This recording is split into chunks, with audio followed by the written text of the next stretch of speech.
Bom, em relação ao caso do ministro Dias Toffoli, ele trouxe algumas circunstâncias muito interessantes, vamos colocar dessa forma. Primeiramente, nós tivemos a menção a um deputado que possui foro por prerrogativa de função, e aí o processo sai da Justiça Federal de primeiro grau no Distrito Federal e migra para o Supremo Tribunal Federal. A partir disso, o ministro Dias Toffoli começa a concentrar todas as investigações a partir deste envolvimento de um deputado com foro por prerrogativa de função. Depois começa a haver aqueles vazamentos sobre contratos com familiares de ministros, etc., as ligações do ministro com os réus, e aí o ministro Dias Toffoli ele não se declarou suspeito, ele apenas saiu da relatoria do caso e essa relatoria foi redistribuída ao ministro André Mendonça. Então o ministro Dias Toffoli em nenhum momento, e nem o Supremo Tribunal Federal disse isso, se considerou suspeito para aquele caso. O que houve foi uma, vamos colocar, renúncia à relatoria e que foi distribuído. Me perdoe, mas que também não está previsto no regimento. Né? Então assim, e é uma questão que inclusive a defesa de Daniel Vorcário, nós vimos isso em matérias, jornais Brasil afora, está pensando em suscitar como causa de nulidade, que isso não está previsto caso o juiz não se declare suspeito, que não ocorreu ou impedido por qualquer forma. Essa redistribuição, ela foi, digamos assim, no mínimo, o doutor Bruno conhece bem, no mínimo incomum do cenário jurídico brasileiro. Então, essa redistribuição, inclusive com as mensagens gravadas, etc., boa parte dos ministros não queria que isso ocorresse, mas chegou-se a um consenso que seria o melhor para o Supremo em termos institucionais que isso ocorresse, e acabou ocorrendo, embora incomum na matéria do direito. O que mostra também essa gravação, todo um certo corporativismo ali, né? Qual seria a saída, doutor, para o Dias Toffoli? Me parece que, primeiro, ele deveria ter se declarado suspeito. Olhando em retrospectiva, sabendo que já se sabe, é evidente que ele estava suspeito para julgar o caso. Não tendo ocorrido isto, e além disso, né, as medidas que ele tomou, que também foram inusuais, né, de avocação de processos, de determinações para a polícia deixar provas no Supremo, várias outras ações, né, que foram noticiadas, e talvez algumas que até nem foram noticiadas, porque também a investigação ainda está em andamento, me demonstram uma necessidade de maior apuração disso. A única forma que eu vejo desta apuração ocorrer é o processo do impeachment previsto no Congresso Federal, no Congresso e no Senado Federal. Então, esta é a forma de se questionar um ato de uma autoridade deste quilate. Não tem outra forma, porque como o doutor Arthur falava antes, quem vai ter competência para julgar isso? São os próprios ministros do Supremo, do qual ele é membro? Não é o próprio investigado que pode julgar, né? Isso precisa ser dito, né? O próprio investigado que possa julgar o caso no qual ele está sendo questionado.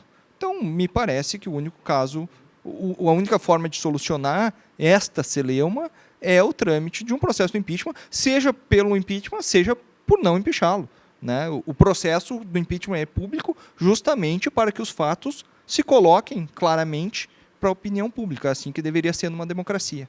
Uma dúvida que eu queria a opinião de vocês é o fato de termos uma Suprema Corte que é responsável por resguardar a Constituição. Não é assim em outros países, necessariamente. Tem países que têm apenas não existe um tribunal específico para resguardar a Constituição, mas ainda é positivo ou não seria o caso de se ter um Supremo no Brasil?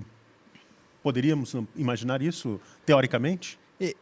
Interessante. Conheces bem, Rodrigo, a política internacional. Às vezes os operadores do direito, alunos nossos, né, ficam chocados com essa hipótese de não haver um Supremo. Bom, existem vários países democráticos no mundo que não possuem. Então, poderíamos não ter? Poderíamos. E continuaríamos sendo uma democracia? Continuaríamos.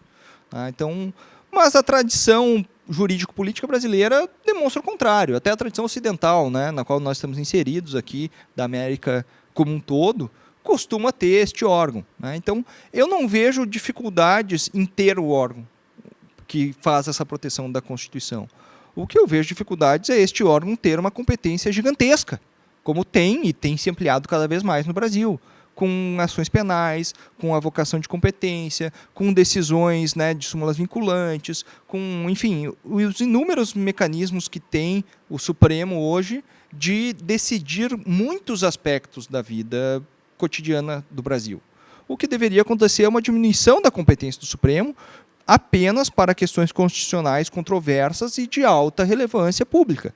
Aí sim nós teríamos uma corte magistral, né? Uma corte que se coloca acima da política, fora da política, e realmente julga aquelas celeumas que são praticamente insolúveis pela política, e aí sim ela teria uma legitimidade de atuação. Então o que eu gostaria de ver no Brasil? Uma diminuição drástica da competência do Supremo.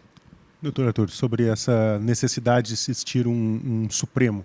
Eu acredito que no Brasil seja bastante importante a existência de um Supremo Tribunal Federal.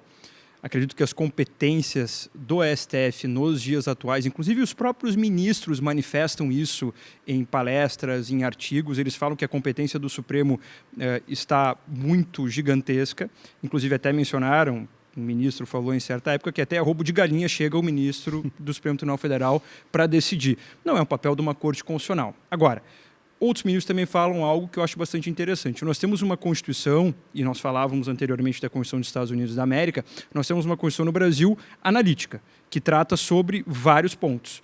Quando nós temos, por exemplo, em âmbito do controle concentrado, uma determinada lei de um determinado estado, um determinado município ou da própria União Federal que é editada e muitas vezes é contra a Constituição Federal, na opinião de quem está ingressando com aquela ação, nós temos que o Supremo Tribunal Federal ele é chamado para decidir sobre aquele ponto e muitas vezes há sim conflitos na Constituição Federal pelo fato da Constituição Federal ser analítica, tratar sobre vários temas. Eu acho que o Supremo Tribunal Federal, em muitos casos, não seria aquele competente para julgar essas questões. Muitas vezes ele mesmo já está limitando o acesso, por exemplo, de temas tributários, temas administrativos, ele está limitando ao STJ, que é quem tem a palavra máxima sobre o direito infraconstitucional.